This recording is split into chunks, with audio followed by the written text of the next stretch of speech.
नमस्कार, मैं हूं आपके साथ अश्विन मिश्रा। आप देख रहे हैं खबरी चश्मा।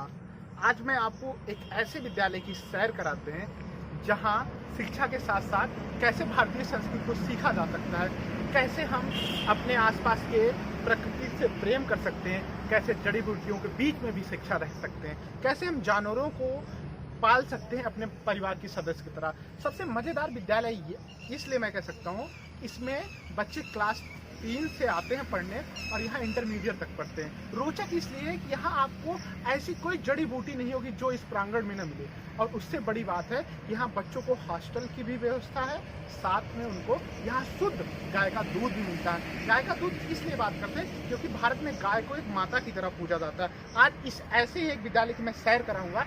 सैर इसलिए मैं बोल रहा हूँ कि आजकल के बच्चे सैर सपाटा में ज़्यादा भरोसा रखते हैं। उसी सैर सपाटा में मैं आपको ग्राम भारती से परिचय कराऊंगा। वही ग्राम भारती जो आज कई सैकड़ों बच्चों को इस भारत में एक उज्जवल भविष्य दिया है, जो बाहर निकल के भारत का नया निर्माण करें। आइए देखते हैं आगे की स्टोरी। बालक ही हमारी आशाओं का केंद्र है। वही हमारे देश, धर्म एवं संस्कृति का रक्षक है। उसके व्यक्तित्व के विकास में हमारी संस्कृति एवं सभ्यता का विकास निहित है। आज का बालक ही कल का कर्णधार है। बालक का नाता भूमि एवं पूर्वजों से जोड़ना या शिक्षा का सीधा, सरल तथा सुस्पष्ट लक्ष्य है। शिक्षा और संस्कार द्वारा हमें बालक का सर्वगीण विकास करना है। बस यही स्वप्न लेकर इस शिक्षा के क्षेत्र को जीवन साधना समझकर 1952 में संघ प्रेरणा से कुछ निष्ठावान लोग इस पुनीत कार्य में जुट गए। राष्ट्र निर्माण के इस कार्य में लगे लोगों ने नवोदित पीढ़ी को सुयोग्य शिक्षा और शिक्षा के साथ संस्कार देने के लिए प्रथम शिशु मंदिर की स्थापना की। विद्या भारती का पूरा नाम विद्या भारतीय अखिल भारतीय शिक्षा संस्थान है। यह शिक्षा के क्षेत्र में सबसे बड़ी अशासकीय संस्था है। इसके अंतर्गत भारत में लगभग 30,000 शैक्षिक संस्थान कार्य कर रहे हैं। विद्या भारती शिक्षा के सभी स्तरों, प्राथमिक, माध्यमिक एवं उच्च पर कार्य कर रही है। इसके अलावा यह शिक्षा के क्षेत्र में अनुसंधान करती है। इसका अपना ही प्रकाशन विभाग है जो बहुमूल्य पुस्तकें, पत्रिकाएं एवं शोध पत्र प्रकाशित करता है। यह शिक्षा के क्षेत्र का सबसे बड़ा गैर संस्कारी संगठन है। विद्या भारती का एक परिसर अमेठी में संचालित है जो काशी के शिक्षा क्षेत्र में एक अलग पहचान बनाए हैं। इस परिसर के भवन, खेलकूद मैदान और वाटिका बहुत ही खूबसूरत है जो मनमोहित कर लेती है। चारों तरफ प्रकृति का सुंदर वातावरण देखने को मिल जाता है। आइए जानते हैं इस परिसर के बारे में अन्य जानकारी परिसर के पदाधिकारियों से। राज बहादुर दीक्षित, प्रदेश शिक्षक जन शिक्षा समिति काशी प्रदेश। और ये मेरा केंद्र है ग्राम भारती धम्मौर। पूरे काशी प्रांत का ग्रामीण क्षेत्रों में जो चलने वाले शिशु मंदिर हैं उसका केंद्र है। मैं यहाँ रहता हूँ, यहीं से पूरे प्रांत का भ्रमण करता हूँ। शैक्षिक गतिविधियों में, भैया बहनों के विकास में अपना जो भी योगदान रहता है वो करता हूँ। और कुल मिलाकर के इस जो यहाँ का विद्यालय है, कक्षा शिशु से लेकर के 12वीं तक संचालित होता है। और भैया बहनों का मूल उद्देश्य है यहाँ जो शिक्षा की व्यवस्था है कि भैया बहनों का संबंध देश की धरती से, पूर्वजों से, महापुरुषों से के प्रति उनका लगाव, ये सब ध्यान में रख करके उनके पठन पाठन का कार्यक्रम यहाँ चलाया जाता है। और भैया बहनों में संस्कार, जो भारतीय संस्कार हैं, रीति रिवाज हैं, परंपराएं हैं, भारत के मानबिंदु हैं, ये सब उनके मन में छा जाए, इस प्रकार से पठन पाठन के साथ उनके साथ व्यवस्था की जाती है। यहाँ 2 छात्रावास हैं, एक केशव छात्रावास है, उधर माधवराव देवले छात्रावास है।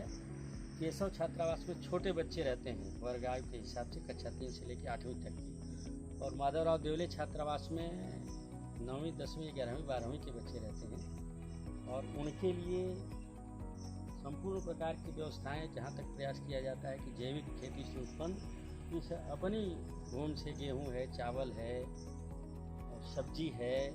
यहाँ एक छोटी सी गौशाला है, उसका दूध भैया बहनों को यहाँ का ही प्रयोग कराया जाता है। और अधिकांश चीज़ें यहाँ उत्पादित करके ताकि भैया बहनों का स्वास्थ्य अच्छा रहे, इस प्रकार से यहाँ की व्यवस्था की जाती है। और पठन पाठन में भी पूरे क्षेत्र में जितने विद्यालय हैं उसमें इसका एक नाम है और सबसे आगे है। अभी उत्तर प्रदेश माध्यमिक शिक्षा परिषद की जो बोर्ड का परीक्षा परिणाम आया है, इस विद्यालय के 2 बहनों ने स्थान प्राप्त किया है जिले में। एक बहन कक्षा 10वीं की जिले में 6वें स्थान प्राप्त की है और एक बहन इंटरमीडिएट में 4था स्थान पूरे जिले में प्राप्त किया है। आज यहाँ के जिलाधिकारी महोदय ने बुला करके उनको सम्मानित किया है। तो इस प्रकार से शिक्षा के क्षेत्र में ये एक भारतीय पद्धति, रीति रिवाज, परंपराएं, ये तो उनके अंदर जीवंत रहे ही, उसके साथ साथ नया ज्ञान जो है, नई टेक्नोलॉजी है, उनके अंदर कुछ प्रयोग करने की शक्ति हो, वो कुछ नया कर सकें, नया सोच सकें और जीवन में आगे बढ़ सकें, इसका प्रयास यहाँ पर किया जाता है। मैं अनुग्रह नारायण, मंत्री जन शिक्षा समिति काशी प्रदेश। ये हमारा केंद्र है ग्राम भारती धमौर, जनपद अमेठी में, और ये एक बड़ा केंद्र है जहाँ से हमारे 18 जिलों के 129 ग्रामीण विद्यालय संचालित होते हैं। ये विशेष एक ग्रामीण क्षेत्र की जैविक खेती के लिए भी एक बड़ा प्रकल्प है, जहाँ हम लोग जैविक खेती का प्रयोग करते ही हैं। साथ में यहाँ पर तमाम प्रकार की औषधियाँ हम लोगों ने धन्वंतरी क्षेत्र के नाम से लगाई हुई हैं, ताकि कभी आकस्मिक कोई जड़ी बूटी की आवश्यकता किसी को यदि पड़ी तो आसपास के क्षेत्र के लोग, गांव के लोग, ग्रामीण भाई भैया बहन जो यहाँ हमारे पढ़ते हैं, वो सभी लोग आकर के लेके जाते हैं और उनको लाभ मिलता है।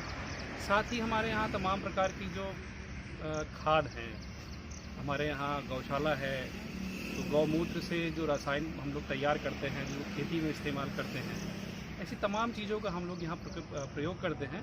और जो भैया बहन हमारे यहाँ छात्रावास में रहते हैं, उनको भी शुद्ध और जैविक भोजन प्राप्त हो, उनको पौष्टिक प्राप्त हो, वो सब हम लोग प्रयोग करते हैं और प्रयत्न करते हैं कि उस अच्छी शिक्षा के साथ साथ अच्छा भोजन, अच्छा आहार, अच्छा विचार भी ग्रहण करें, ऐसा हम लोगों का प्रयास रहता है। रमाकांत त्रिपाठी, छात्रावास अधीक्षक, ग्राम भारती परतोष, अमेठी। यहाँ पर छात्रावास के अधीक्षक के रूप में मैं बताना चाहूँगा कि जो हमारे छात्रावास में छात्र रहते हैं, इनके लिए हम लोग परीक्षा लेते हैं, उसके बाद उत्तीर्ण होते हैं तो हम लोग एडमिशन उनका ले लेते हैं। साथ साथ यहाँ पर गोंडा, बस्ती, बहराइच, आजमगढ़, बलिया, झांसी, मध्य प्रदेश, अरुणाचल प्रदेश के छात्र भी रहते हैं, जिसमें इनका शुल्क भी मात्र 50,000 रुपये मिनिमम शुल्क रखा गया है। इसमें 2 मीटिंग भोजन, जलपान और नाई, धोबी, मोची की सुविधा है। पढ़ाने के लिए कोचिंग की व्यवस्था है। विद्यालय की फीस अलग से ली जाती है।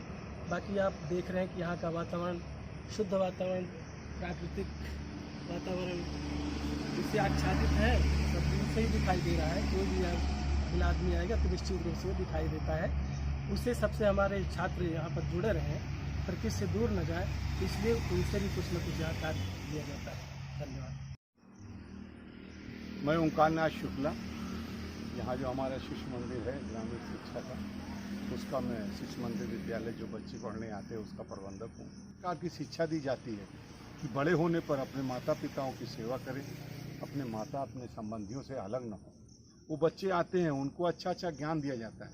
यहाँ एक उस वाटिका है, जानवर वाटिका, उनको जगह जगह उनको उस वाटिका में दिखाया जाता है। यहाँ हम लोग शिक्षा देते हैं। खोया पाया विभाग है, कुछ पैसे में इधर से उधर इधर उधर चले जाते हैं तो बच्चे वो उठा के पैसा लाते हैं और अभिभावक को वहाँ पर देते हैं, तो जिसका पैसा होता है उसको यहाँ शिक्षा दी जाती है। देश को आगे किसी देश को बच्चे शुरू से जब जिस चीज़ की शिक्षा ग्रहण करेंगे, बच्चे उसी तरह की शिक्षा आगे जाएंगे। यहाँ 8 से 9, 10 फिर उसके बाद बच्चे 12वीं क्लास में चले जाते हैं तो यहाँ अच्छे योग मिलते हैं। इसका जीता जागता उदाहरण है। आप हमारे कैंपस में आए हैं, आपने देखा होगा यहाँ तमाम प्रकार की वाटिकाएँ में पुष्प, यहाँ छोटे छोटे जानवर के बनाए रखे हैं, उनको शिक्षा दी जाती है। यहाँ छोटे बच्चों को उस प्रकार की शिक्षा दी जाती है जैसे हमारे पूर्वज जो छोटे थे, उन्होंने देश के लिए जो कार्य किया था, उनके जो बलिदान है वो उन बच्चों को पढ़ाया जाता है, उन बच्चों को बताया जाता है, जिससे हमारे देश को आगे बढ़े। यहाँ इस प्रकार की शिक्षा दी जाती है। यहाँ हर चीज़ प्रैक्टिकल के रूप में होता है। का निर्माण कैसे हो, शुरू से बचपन से भारत के निर्माण में कैसे कैसे किन किन लोगों ने योगदान किया, उन बच्चों को सिखाया जाता है। यहाँ उन बच्चों को इस प्रकार की शिक्षा दी जाती है कि अपने माता पिता से कभी अलग ना हो, इसका जीता जागता उदाहरण आप उम्र के हो गए होंगे। हमारे जो शिशु मंदिर के पढ़े हुए अधिकारी या कहीं आप देखेंगे वो कभी अपने माता पिता से अलग नहीं होते हैं। यहाँ उस प्रकार की शिक्षा दी जाती है। यहाँ जैविक खेतियाँ होती हैं, बच्चों को बताया जाता है ये अश्वगंधा है, ये हल्दी का पेड़ है, ये प्याज है, ये महुआ है, ये आम है, ये अंजीर है, ये गुलाब का फूल है। छोटे छोटे बच्चों को आप चले जाइए शहरों में, इस तरह की शिक्षा नहीं दी जाती। यहाँ बच्चे आते हैं, इनको इस प्रकार की विभिन्न प्रकार की शिक्षाएं दी जाती हैं। परिवार की तरह रहते हैं और बहुत सुंदर है। यहाँ का हर अध्यापक आचार्य, यहाँ के भैया बहनें और यहाँ की जो अध्यापिकाएँ, अध्यापक, प्राचार्य सब बहुत सुंदर ढंग से बच्चों को देखभाल करते हैं और खूब अच्छी तरह से बच्चों को पढ़ाते हैं। आपने देखी इस विद्यालय की खूबसूरत जटाओं को, यहाँ की प्राकृतिक खूबसूरती को, साथ में देखा यहाँ के प्रबंधक और यहाँ के संचालक किस तरीके से बच्चों को शिक्षा देते हैं। उस तमाम विषयों पर उन्होंने बेबाकी से अपनी बात रखी। खूबसूरती से उन्होंने बताया कि ईमानदारी से लेके भारत का निर्माण कैसा हो, भारतीय संस्कृति कैसे सीखें, कैसे सद्भावना बैठे, कैसे प्रेम बैठे। चलते चलते एपिसोड में एक अच्छी बात आपको बताता चलता हूँ। भले ही आपकी उम्र छोटी हो या आपका कद छोटा हो, लेकिन आप अच्छे काम कर सकते हैं अपने राष्ट्र के लिए। एक ऐसा ही पेड़ है यहाँ मल्लिका नाम तो आपने फिल्मों में खूब सुना होगा, लेकिन एक मल्लिका, एक पेड़ छोटा है लेकिन बहुत ही मीठे फल देता है। वैसे विद्यालय भी आपको देखने में बाहर से खूबसूरत ना लगे, लेकिन इसके अंदर आएंगे, यहाँ से जो जो चीजें बच्चों के अंदर सिखाई जाती है वो खुशबू पूरे जीवन में जगमगाती रहती है, बिखेरती रहती है। जगमगाती इसलिए मैं बोल रहा हूँ, जो खुशबू टूट के बिखर जाए तो अपने आसपास की चीजों को रोशन करती है। वैसे ही एक विद्यालय ऐसा है। एक बार आप भी अगर अमेठी के आसपास के रहने वाले हैं, काशी प्रांत के रहने वाले हैं, तो एक बार इस विद्यालय में आइए। वाकई में आपका बच्चा पढ़ाई में तो अव्वल होगा ही, साथ में भारतीय संस्कृति भी सीखेगा, भारतीय संस्कृति के साथ बहुत कुछ सीखेगा। ये सेगमेंट यहीं समाप्त करते हैं, फिर अगली बार नई कहानी के साथ आपके साथ फिर आऊँगा। तब तक के लिए नमस्कार।